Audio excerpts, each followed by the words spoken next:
Hello friends, welcome to bliss cinemas. இன்னைக்கு நம்ம தமிழ் டப்பிங்ல ஜியோ ஆப்ல ரிலீஸ் ஆயிருக்க பிளைண்ட் வார் படம் எப்படி இருக்குன்னு பார்க்க போறோம். வாங்க வீடியோக்குள்ள போகலாம். இந்த படம் பார்த்தீங்கன்னா ஒரு பக்காவான ஆக்ஷன் த்ரில்லர் படம். இதோட ரன் டைம் பார்த்தீங்கன்னா 1 hour 43 minutes இருக்கு. இந்த படத்தை ஸ்விக்வியாங் ஹோ டைரக்ஷன் பண்ணியிருக்காங்க. இதுல யாரெல்லாம் நடிச்சிருக்காங்கன்னு பார்த்தீங்கன்னா பின்குயிங் சன், டேவோ மற்றும் பலர் நடிச்சிருக்காங்க. இப்ப இந்த படத்தோட கதையை பத்தி பார்க்கலாம். படத்தோட ஆரம்பத்திலே பாத்தீங்கன்னா ஒரு கோர்ட்ல ஒரு கப்பல் சேர்ந்து அட்டாக் பண்றாங்க. அங்க இருக்க நம்ம ஹீரோ அவங்கள தடுக்க ட்ரை பண்றாரு.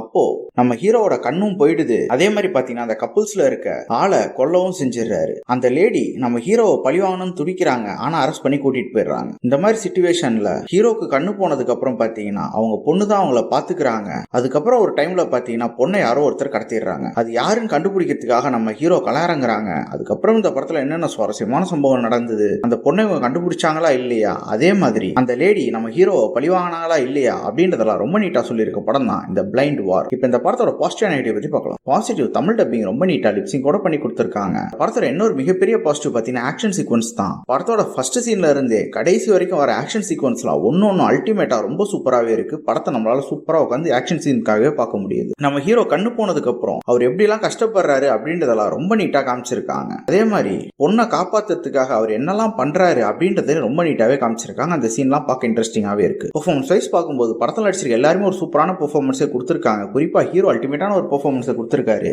ஆனா அதை விட அந்த வில்லியா வர லேடி ஒரு அல்டிமேட்டான பெர்ஃபார்மன்ஸே கொடுத்திருக்காங்கன்னு சொல்லலாம். ரொம்ப ஸ்டைலா நடிச்சிருக்காங்க. அதே மாதிரி வில்லன் கேரக்டர் ரொம்ப நீட்டாவே எழுதி எடுத்திருக்காங்க. படத்தோட சினிமோட்டோகிராஃபி, சவுண்ட் எஃபெக்ட்ஸ்லாம் படத்துக்கு என்ன வேணுமோ ரொம்ப நீட்டாவே பண்ணி கொடுத்திருக்காங்க.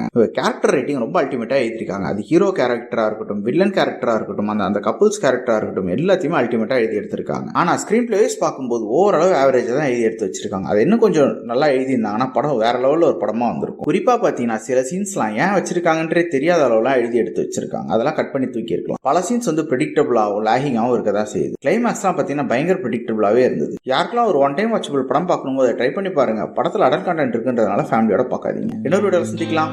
தேங்க்யூ.